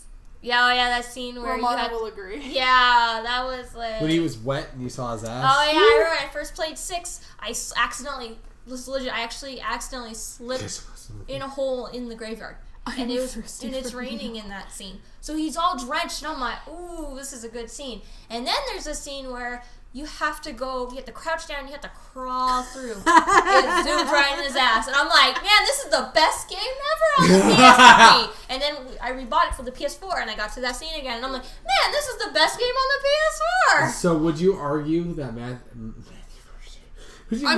Mercer probably, but would you argue that Leon S. Kennedy, specifically in 6, has the best ass? I told you, I always think Leon has the best ass. I'm just saying it for the sake of the podcast. Oh yeah, we always know. Every time you ask on me the record, you always ask me who has the best ass in any video game. Okay, and my answer is always aside from Leon You've S. asked Kennedy, me this before, and I always have a hard time answering this one. Aside from Leon S. Kennedy, who has the best ass in video games? Video games? Yes. Probably Gladio from 15. Ooh, it sucks because he's not that great of an actual character. He is. He does, yes. Rob, how come you never comment on the stuff I tag you in, especially with like Ivy and Soul Calibur or any Fallout stuff? I always tag you in that stuff. And you might need to send it to him in Messenger. Send it to him in Messenger, I should. Just send it to him in Messenger. I should. And be like, here you go. It's because I don't want to bother him. That's why I don't do it. I just tag him and I go. But no, like, tag and run. It reminds me of whenever I was spending the night at Romano's one night, and I think she was playing 6, and that very same scene happened, and she's like, "Ooh, look at that ass!" Yeah. And I'm just sitting there like, log into Facebook. Okay, that's. I was sitting there like, "This is the reason why you got this game, isn't it?" And she's just like, I mean, look at it. Well, the best part is that the reason I originally got the game is because I like Resident Evil. It's not like I got that scene, I go, man, I'm so glad I bought this game for Roman says, I don't do anything ever. Feel free to bug me. So go ahead and send him a message. Okay. Is that why you messaged me the other night, Roman? True story. True story. Yep. But yeah, I know Gladio, I mean, he's not my favorite out of the 4 boys, but I will say, in the DLC where he's crouched down, he has a pretty great ass in that scene. Matthew Mercer is in that DLC, too. Yeah, he's Core. I'm like, ooh, Core. I like Core. He's really good, too. What do you think Gladio's doing right now? I don't know, picking up chicks? Son of a bitch! I love that. Prompto, you're too pure to be using bitch. Stop it. Makes me laugh is that the way Robbie portrays him in that scene, it sounds like he's never said a swear word in his life. Same May, I begged my husband for that game. I messaged you yesterday because I created an artistic message. That is a true wife right there. Honey, will you buy me this game? I love you so much. Well, it also helps because he loves Resident Evil too, so it was just like they're both playing this game. It works for the both of them. There you go. That's relationship goals. You beg your husband, significant other to buy a game for you. Well, you want to talk about relationship goals? Let's talk about you and I for a moment because we were talking Last of Us 2 and how we're both like, yo, Ellie. Did you like my text? Yes, I did. Did you get it? When you guys were talking this morning, I heard I texted him. That is a great fucking idea that Joel's just chilling. I jokingly said, what if Joel's just chilling and it was all a ruse? And he was never dead. It sucks that Resident Evil 6 is a shit game. Okay, I disagree. Fight that. Yeah. I disagree on Resident Evil 6 was actually good. Yeah. But he doesn't like our... here's the thing. A lot of people... I don't get the hate for it. Here's the thing.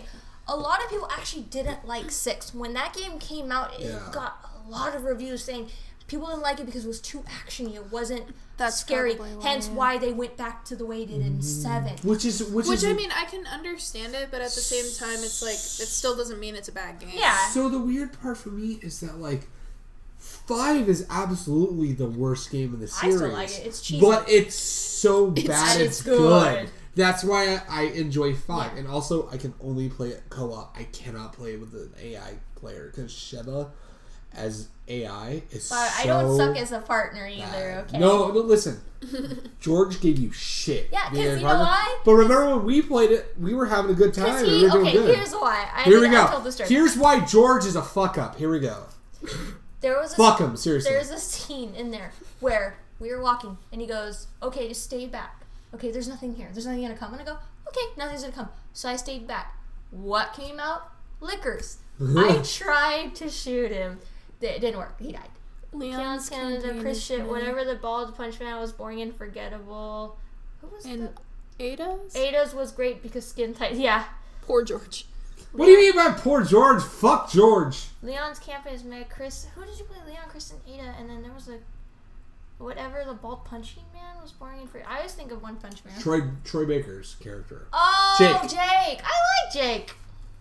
Jake was my least favorite campaign, but it still was alright.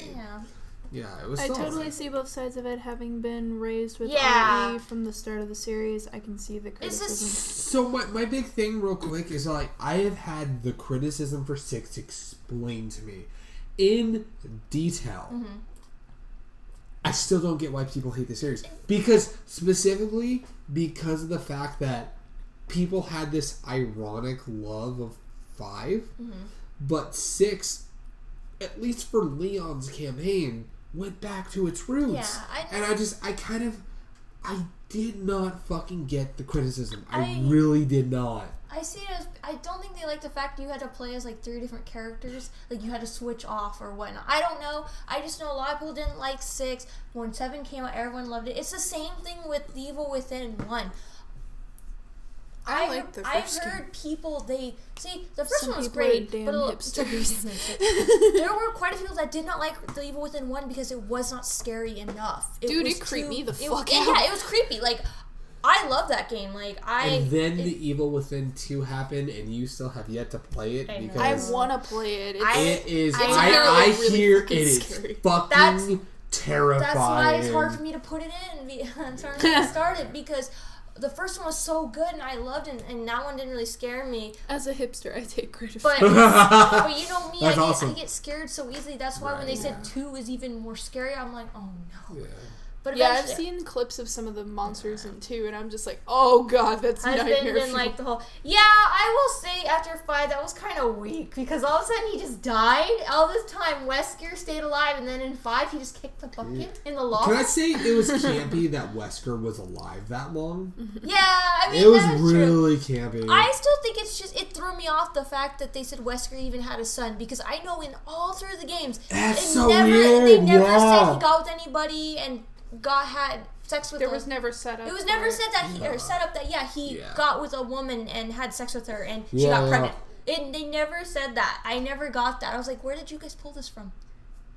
Their ass, clearly. Yeah. It's the same with, like, I always make the joke of Uncharted 4. Okay, there's 1, 2, 3. I still don't believe he's dead. Never mentioned of Nate ever having a brother, and then 4 came out, and then Troy Baker shows up. I mean, I'm not... Yo, it's Troy Baker in both games, because Jake was voiced by Troy Baker, Sam voiced by Troy Baker. Yeah, I mean, Uncharted 4, I think, it still is one of my favorite games. It's up there with... Would you argue that that's the best Uncharted? Probably. I mean, one of my top favorites is still 2.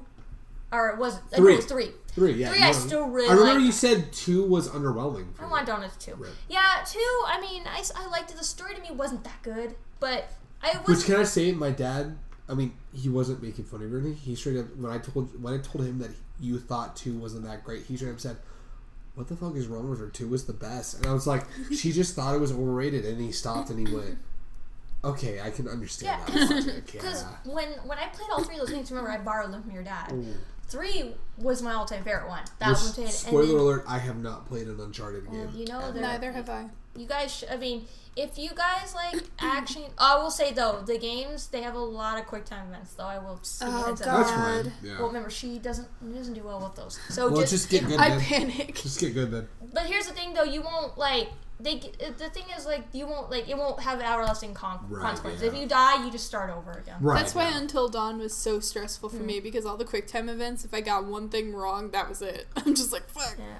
Oh, is she talking about Resident Evil? Why is it only 7:30? 2 and 3 are my favorites. I played them countless times. Can't wait for the remake of 2. The only thing RE2's remake looks so good. The only thing I'm just sad, I understand why. I'm still sad is the fact that Leon is no longer voicing the person. They got somebody else. I understand why. But it's because he's way younger. Yeah, that's why. And so, of course, as he's older, his voice changed. His voice changed. Yeah. It's just, so it just, that's the only thing that makes me sad. Macuverse can't voice twink boys, though. It's because Leon's a fucking twink boy in 2, though. So, yeah. It's like why Aaron Dismuke can't voice Alphonse in Full Metal because his voice is way too deep. Absolutely, yeah. It turned from brother to brother. Do you ever see that OVA episode where they're talking about? Yes, I did. And Alphonse is love it. He's like, brother. What happened to your voice? He's like, it's puberty, Ed. Maybe it'll happen to you one day.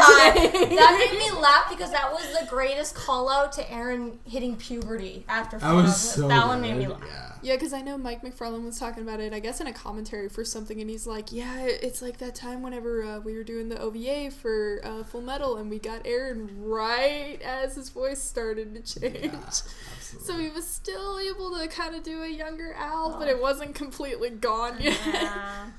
Okay, so this is not on the list of things. So we talked about last podcast that Funimation and Crunchyroll are parting ways. So we finally have the list of animes that are leaving. I tagged you guys in.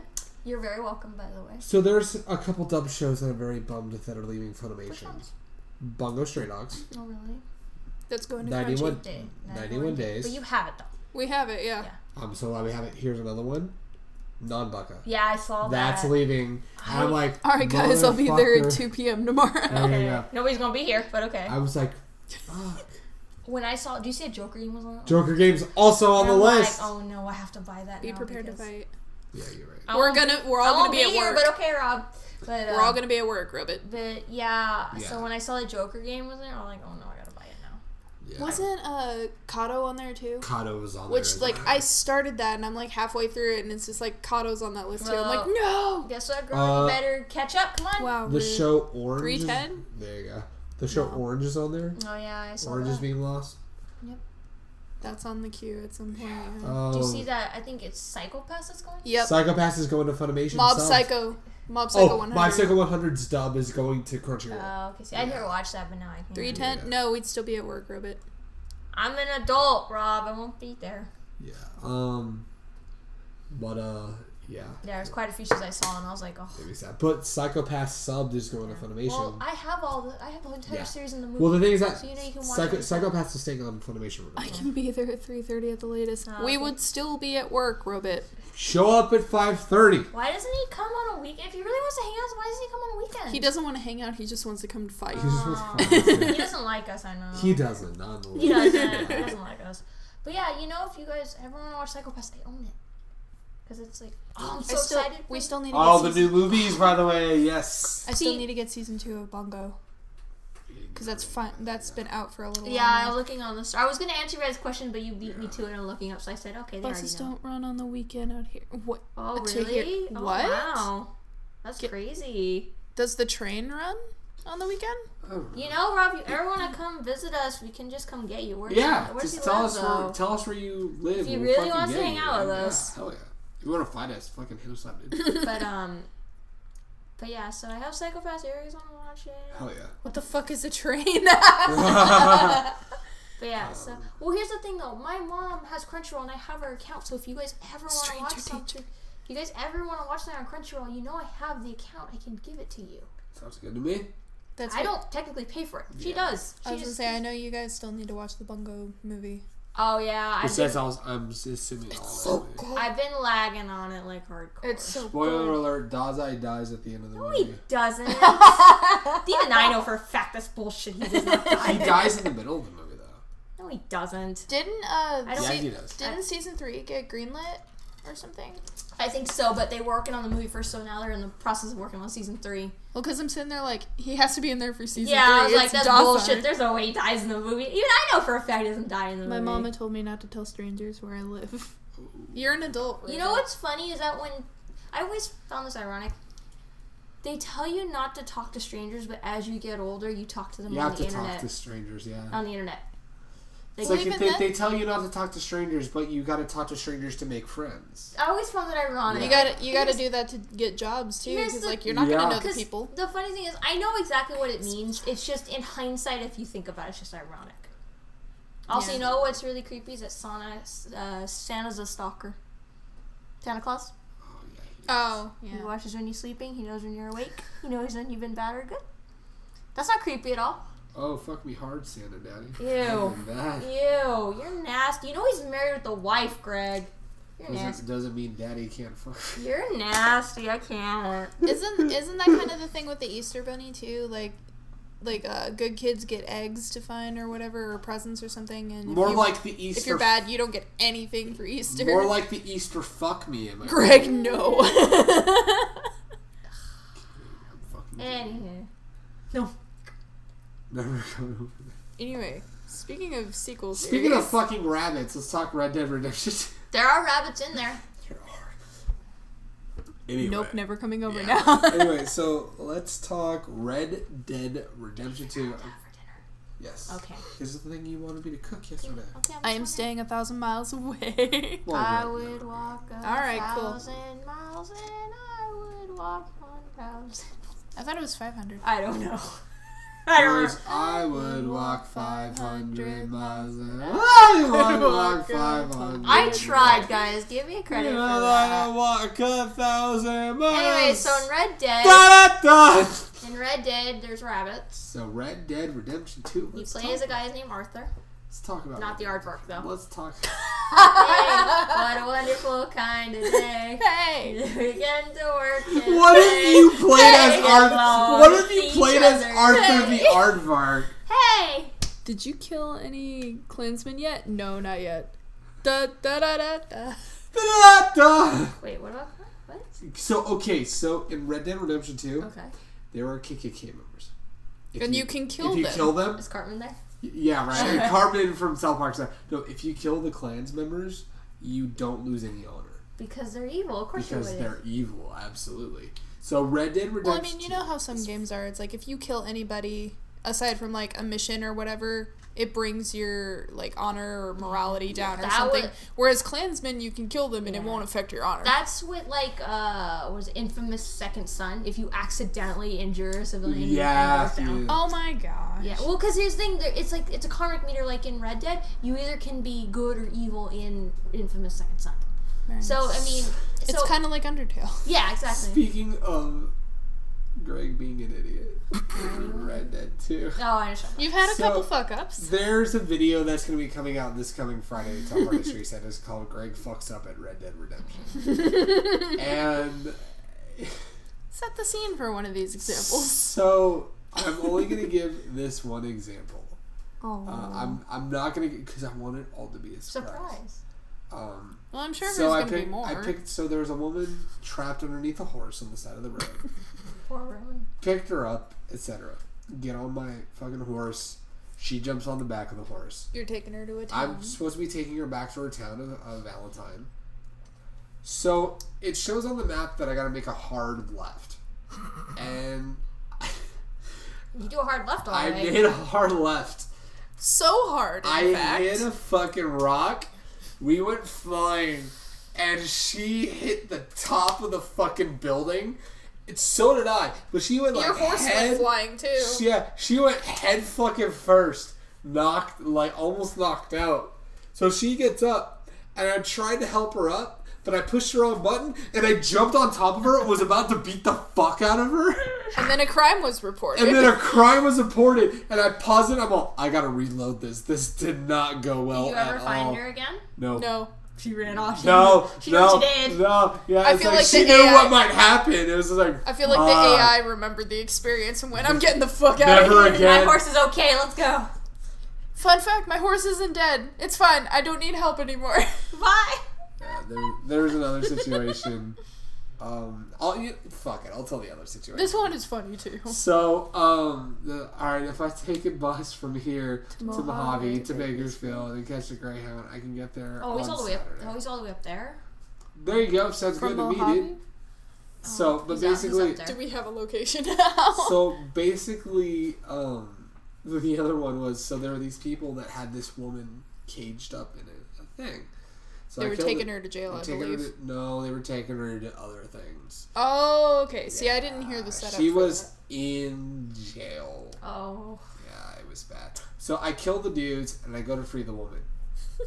So in the game, if you hold L2, you're able to talk to the person at hand. It has to have prompt you. The prompt wasn't there.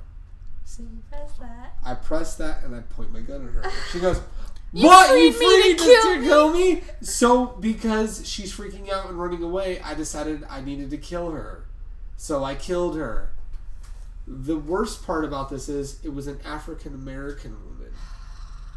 You're a horrible man. And as soon as that happened, your honor is shot, bro. I gotta reload this yet again. It was bad. So yeah, so that'll be a part of the video on fucking Friday. It's called Greg Fucks Up at Red Dead Redemption, and it's gonna be wild. It's gonna be really fun. We were dying for like 5 straight minutes. Yeah, each time. It was really fucking fun. Each time you fucked up, there was just like a 5-minute interval where we were just dying of laughter. Especially the woman that hit the building. That's my favorite one. Boom! And she went like head first in the film. You tried to help her up though. I like tackled her and almost punched the shit out of her. I was like, you should just hear police sirens in the background. Wanted for attempted assault. I was trying to help her up. That's what they all say. I was trying to help her up. Yeah. Now. Take my hand. I was trying to help her up. Oh my gosh. It was, so yeah, you're having fun with it. That game's so much fucking fun, dude. I love that game to death. It's really good. And you get to pet doggos in the game. Oh, I pet the doggo. I officially pet a shepherd dog. Was it a good boy? It was a hardworking. He was a hardworking good boy. He kept barking at me, but I pet him anyway. Why did he bark at you? Well, because he's herding sheep. and you're getting near where the sheep are. Oh, so dog's like... He's working, so he's barking at you. So he's like, but I still pet him though, and he let me pet him, and he was like, bark, bark, bark. I was like, oh. He's like, I'm working, you bitch. Basically. After I pet him once, Evening. Shout out to what's his name? I can't read that name. It's too far away. Shout out to the man. Denver. Denver OO. Shout out to Denver OO. Hello, welcome to the podcast. First of all, we heard. Sorry. Make sure you'll try and get on base though. So I hear about it. He's trying to get on base, and then I can leave town. Okay, cool. Thank you. Anyway. But yeah, I can't. The pet doggos. He knows working. He was a hard-working boy. Get to pet doggos, kill clansmen without draining your honor down. Best game ever, 10 out of 10. You can watch balls horse shrink. What's up? You can watch horse ball shrink. I guess so here's the reason why you need and to play. Get hit by goats. Oh yeah. Here's why you need to play Red Dead Redemption 2. You have the glitch where you can have someone get hit by a goat. You have balls that can shrink and drop. There's ball physics in the game. You can pet doggos, and you can kill Trump supporters. So 10 out of 10. Good basically. Shit. Good shit. Because basically, Trump supporters, KKK members, what's the fucking difference, right? I knew you were gonna say that. Yeah, you're fucking right. I try not to get political, but fuck Trump and fuck his supporters. But anyway, speaking of fuck everything, can we talk about why our final topic? Can we talk about why? Well, the second to last topic. I don't need Red Dead to see ball physics. I don't even. Yeah, you just need to look at your own balls. Oh, I just realized, what game I still need to play? What? Fallout 4. Hey, Chris McCready. McCready. Remember, not 3 though, because I don't give a shit about 10. She cannot be a pedophile. Yeah, I can't afford. I don't care shit about 10-year-old McCready, but I can't be a pedophile. I do not diddle kids. Exactly, I do not diddle. Do not diddle kids. I take the words I do not diddle kids. My words of wisdom come from Danny DeVito. But anyway, okay. So last thing. It's a good thing to live by. So we posted a video on Hardest Reset last Friday about the Grinch leak from. Yes. About the Grinch leak for Smash Brothers. It was fake as shit. Yes. There was one element of truth in there. So, I'm going to straight up say this. That video was one of our most hated videos in recent Works for me. Why do you say works for me? Because I still get views. That's very true. You still get views from it. Look at the good. You look at the good in the world. That is very true. So we got some hate on that video. One guy said, I stopped listening, or I stopped watching after you said you didn't know the release date, which, spoiler alert, we double-checked. We were talking, number one, we're not a Nintendo channel, but number two, we double-checked to make sure, I'm like, here, let's go ahead and check it. People actually watch you? Yeah, surprisingly. I know, wow. Shocker. But, ever since Dramatical Murder, people just dropped off. Yeah. That's still one of the highest views you ever had. Shout out to the real blunt man. The real blunt man. Shout out. Hello, how are you doing? When he says the real blunt man, he's talking about he's blunt because of his personality or blunt because he does smoke weed? Yes. Yes. We'll just assume both until he clarifies. Okay. Both is good. Both is good. Oh, yeah, that's a good movie. You know that gift now. Yeah, but people did not like our Smash Brothers video. We're assuming because they thought they were looking for legit news, and we were talking about a leak. No, so the Nintendo Direct happened, and the leak was a fake. Shit. Hell yeah. I have a question. There is a question. I am excited to hear this question. But it's one of those things where, so that leak happened, and we were talking to speculation, just with kind of the elaborate way that was put together. Is a hot dog a sandwich? Ooh. We'll talk about that in just a moment. I want to talk about the Smash Brothers thing over there. Then we'll answer the age-old question, is a hot dog a sandwich? But yeah, the Grinch leak was a fake. I'm not angry that it was a fake. I mean, we talked about it was all speculation. Remember you asked my opinion, I said, and I basically... Shout out to Stop Bullying, who has followed us. Thank you very much. I basically said, until they reveal something, I'm not gonna believe it either way. I don't ever believe leaks unless they confirm. We had prefaced it, and I had said that this could be real just based off of what was there, but also the fact that we're acting on speculation. And we're acting on, like this is a leak, for Christ's sakes.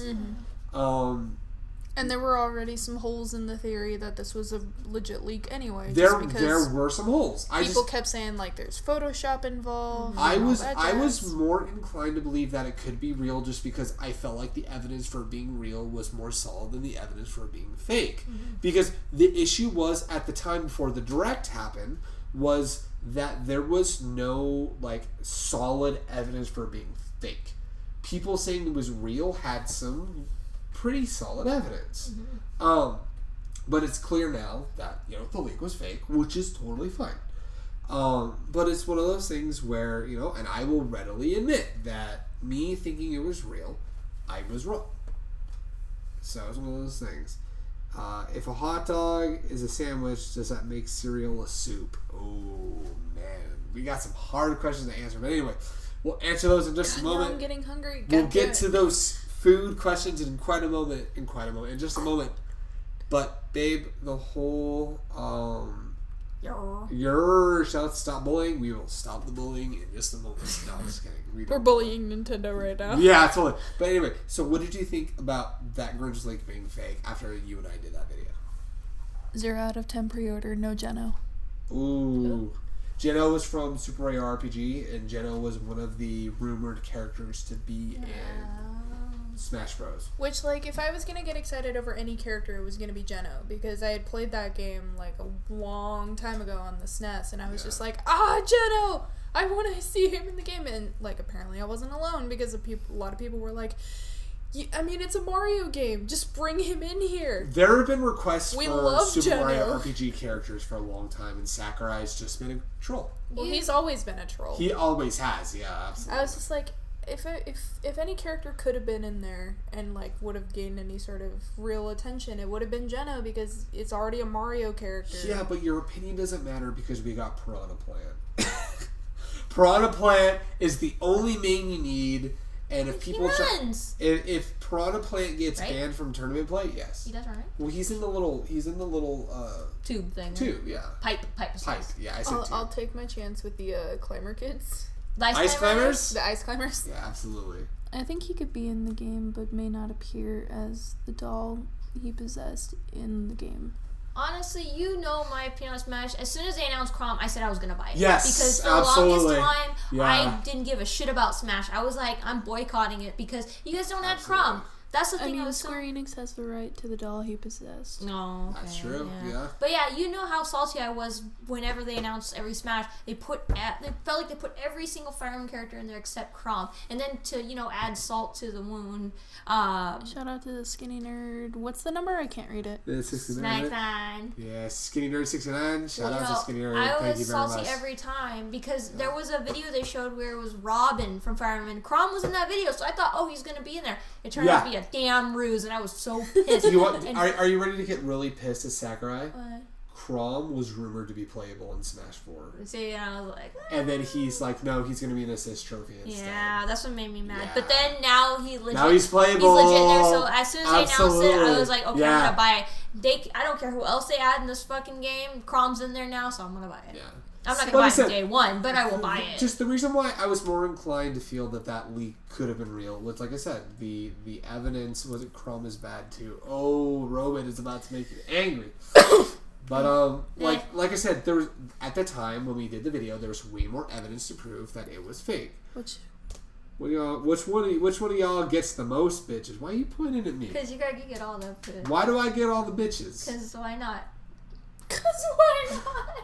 Because you got your fuckboy hat on here, okay. Your fuckboy shirt on here. My fuckboy hat from my fucking Vegas Golden Knights hat. Yeah, see, that attracts all bitches. Okay. Are you flexing, Greg? Are you flexing? You could. You got the hat, you got your fuckboy shirt on. See, you're this shirt was like $3 on fucking Amazon. You bought it for Shiro, right? Like a Shiro costume? Yes, I bought it. Was it for Punk Shiro? For Punk Shiro. Yes, I bought it for Punk Shiro. Okay, you know what? I'll admit it. I fuck the most bitches. You do. I get the most bitches. You do.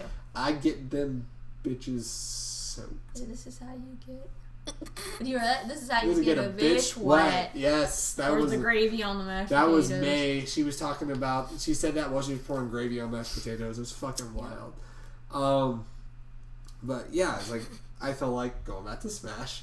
I felt like that the Grinch leak could have some legitimacy, but now that it was fake, I can now see why it was fake. Didn't they say the only one that was confirmed true was Ken? Ken, yes. Yeah. Ken was the only confirmed one, and then Furry Wet Dream from Pokemon. Oh, Inferno or something like that. Colin was like, I ain't a furry, but he can like choke me. And I was like, God damn see, it, I Colin. can see when people say... Shout out to Eddie Man 23. I can see that, like, when that Spyro remake, you know how they redid all the dragons? I saw that post. Where that one dragon at the beginning of the game. Yes. I was like, okay, I can see people being all like, pound me hard, daddy, or some shit like that. Like, kind of. It was kind of bad, yeah. But anyway, so final thoughts, babe. I've been bad, daddy. No, for the last time is forgive me, Father, for I have sinned. If you had to have sex with one person in the room, who would it be? Marry you a furry. Well, I mean, mine is obvious because we're kind of totally dating a little bit, babe. You just a little bit. Yeah, you're only just being just a little bit? Just a little bit. Oh, okay. You guys I'll fuck you too. How's that? Whoa! Alright, cool. Why not? Yo, bros having sex. There you go. There you go. Gay. Am I a furry? No, sir. I am not a furry. Fucking robot. No, you're far from a furry. You've said at one point furries scare you. They don't scare me. They make you uncomfortable. They just, like the ones that are just like, ooh, with their actions, that makes me uncomfortable. Otherwise, I legitimately, though, some furries are not bad, though. Like, it's just a misconception. Robot says May is a furry. Okay, I'm a furry, guys. You got me. You got me, boys. I see where you're coming from, though, because there was a guy in college, whenever I was still going, like, he was a full-on furry, and, like, he was the creepy variety. So there's just some people out there that, you know... And I'm just sitting there like, stay 5,000 feet away from me. But otherwise, some furries are not bad. They're very nice, you know? Yeah. Yeah, it's just, there's those bad apples in every fandom. Yeah. But yeah, Ken was the only confirmed one. True story, Mira. Yeah. She knows who I'm talking about. Yes. Oh, yeah. But, so, I guess we gotta answer the real question presented to us. You're bugging the girl on the left. God, I can't read. He made his true furries look bad in MO. In Missouri, yeah. Damn. Anyway, so, we have to answer the real question. Is a hot dog a sandwich? Is a hot dog a fucking sandwich? Maybe 6.5 out of 10. 7.5 out of 10. Not enough so, water. Or too much water. Nay. Too much water. Yeah, right. Mira, is your friend a furry? Romano? Romano, do you want to answer that question? Is a hot dog you're the friend in question. Is a hot dog, is a hot dog a sandwich? That's a real question we gotta answer. Wouldn't it be technically a meat sandwich? I mean, a hamburger's technically one too, right? Because you're putting it in bread. Right? A hot dog. Yeah, the filling is in between bread. And if it is, does that make cereal soup? Cold soup. Ooh. Yeah, because see, soup isn't... I will judge you. Soup isn't defined by temperature.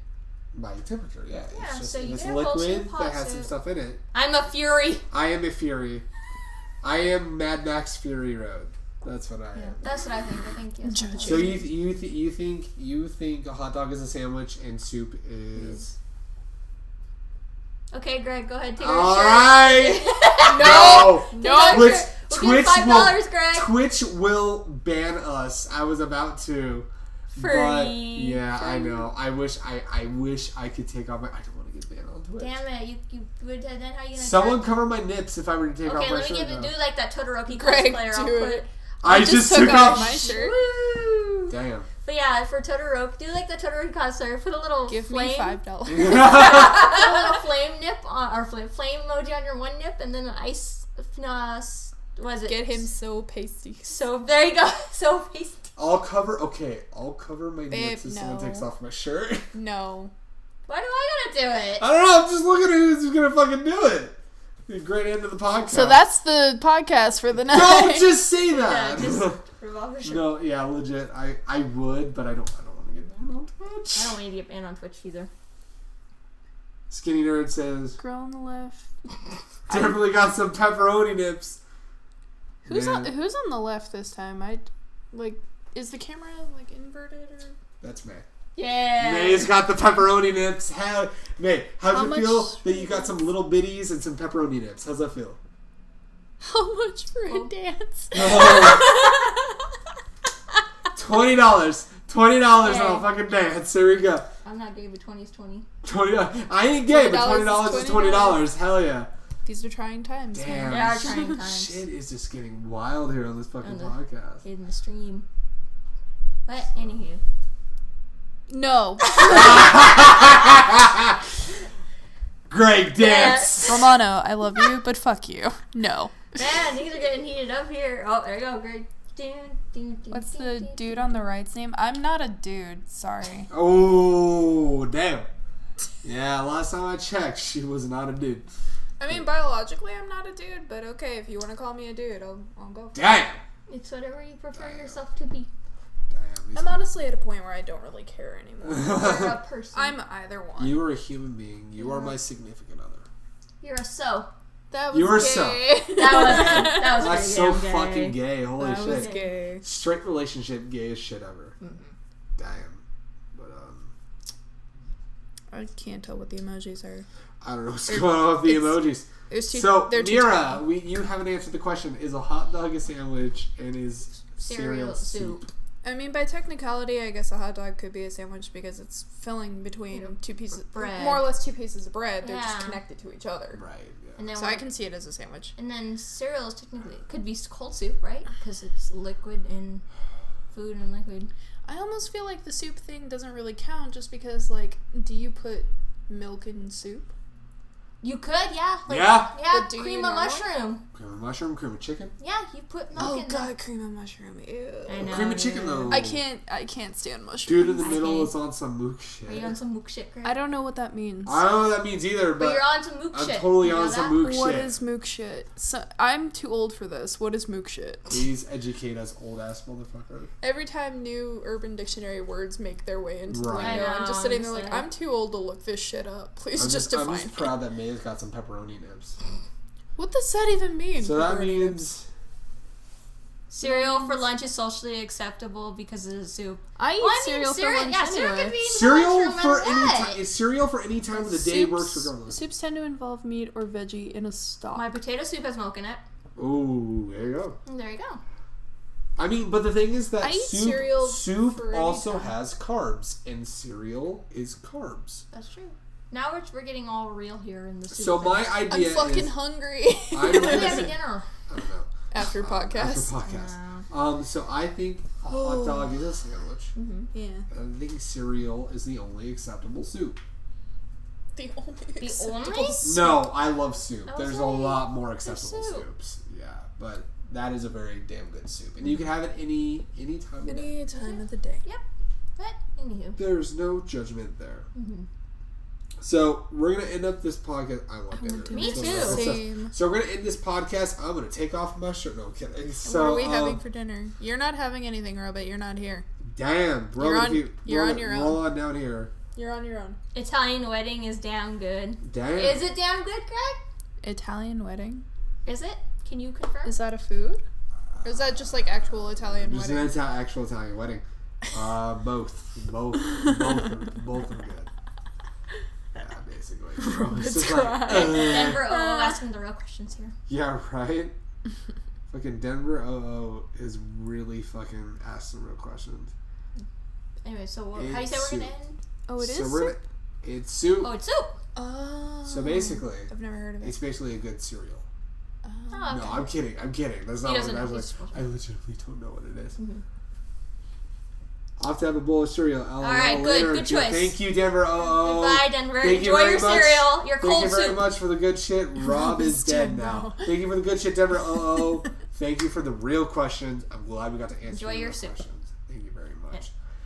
I legit want $5 donated to this channel, so I'm going to cover my nips. No. I'm going to cover my nips. But the thing is you got to end the stream right before I take off the shirt. So I'm not going to be able to do that. I'm not fast enough. Thank you guys so much for joining us for another edition of the HR Office. As always, if you want to check us out, you can check us out at twitch.tv/GregSensingGamer Twitch to watch this live. You can watch us live at twitch.tv/GregScienceGamer Twitch. I'm still here. You can also check us out on YouTube at youtube.com. Mira, cover my nips. You can check us out at youtube.com. Cover my nips, Why are please. you leaving it up to me? Cover my nips, please. Cover my other nip.